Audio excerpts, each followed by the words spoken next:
Now, let us remind our friends and those who would try to push us backward, the Forward Together moral movement does not live and die by election. That's right. Let's be clear about that. We are not Democrat, we're not Republican. We have been clear about who we are.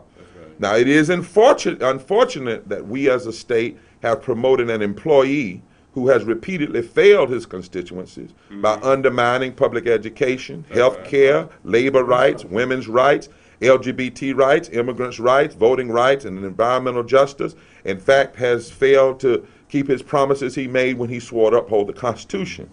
But our movement does not hinge, does not get discouraged, does not get depressed, does not fall back, and does not retreat based on one election, one candidate, or one party.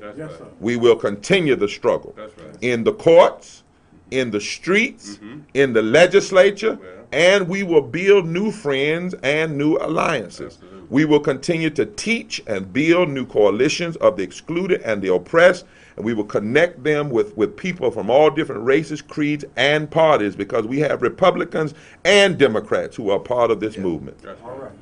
We will work together because there is much needless suffering that can be addressed if we maintain and stay strong in an independent moral movement that holds all political forces accountable.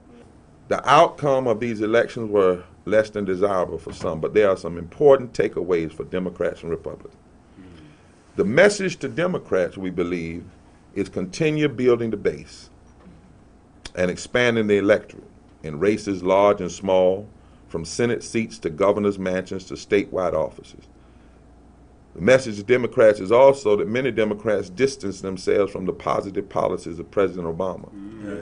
This gives perception of running scared rather than running for something. Let me explain. For instance, if over 300,000 North Carolinians of all different races, creeds, parties, and affiliations accepted the Affordable Care Act and the opportunities therein, and if North Carolina was the fourth highest state, why run from that?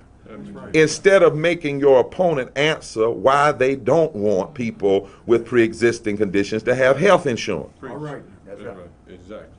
Why run from it? Why distance yourself from the good things that have been done by the leader of your party?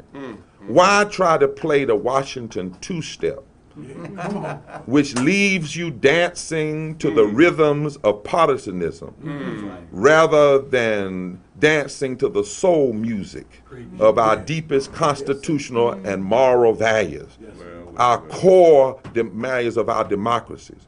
Why do that? When you do that, you reinforce in the minds of voters that you are incapable of addressing the issues confronting the nation, because you will not even stand up for the very things you fought for. Democrats must, when they have a story about value decisions, stand on those values. Stand there. And tell it. And hold ultra-conservative extremist politicians accountable for their attacks on women, workers, the sick, poor, and people of color. When you run for cover, it effectively allows extremists to run away from their disastrous record.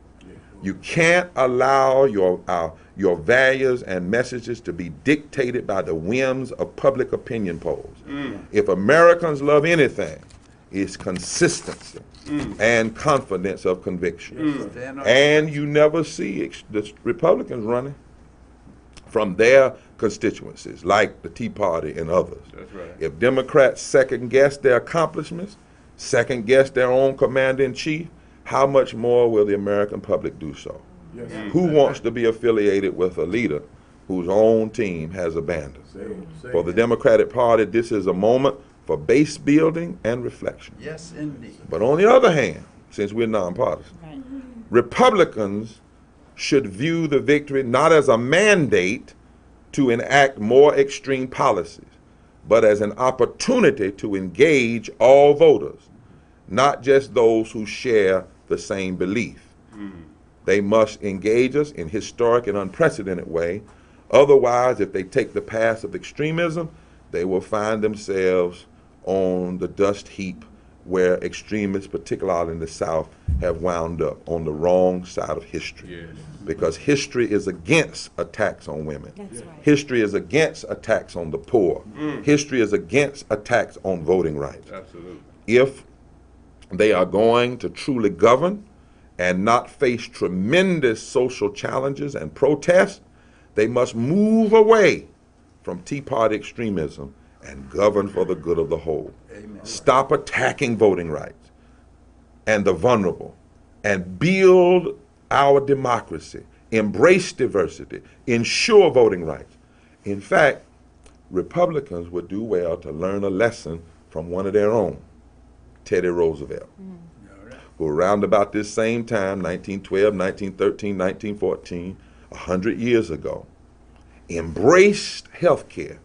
Please, Republicans, remember that when you attack President Obama for the Affordable Care Act, you're attacking your own leader, Teddy Roosevelt. That's right. Teddy Roosevelt embraced public education, and so did Eisenhower. Teddy Roosevelt embraced protection of the environment and standing up against big corporations. And he embraced raising the minimum wage and fundamental labor rights, not as Republican ideas or Democrat ideas, but as the moral foundations of a great democracy. He did that in the opening of the 20th century. And what he did in the opening of the 20th century would be a great lesson, a great place for Republicans today to follow in the 21st century. Now, fortunately, this is not the last election. While elections have consequences, it's up to the people in the states and across this country to hold these elected leaders accountable. Your work is not over. The people don't go away after the election. That's right. Politicians don't get the right to just do whatever they want to just because they got elected. Because even if you're elected, it does not give you the authority to run roughshod over our Constitution and the deepest moral values. And we will always plant our feet in those constitutional values and plant our feet in those deep spiritual and religious values. And we will never retreat on those. That is our role. We have shown what is possible to do in North Carolina. We have only just begun. We have no intentions of letting up. We will continue to organize.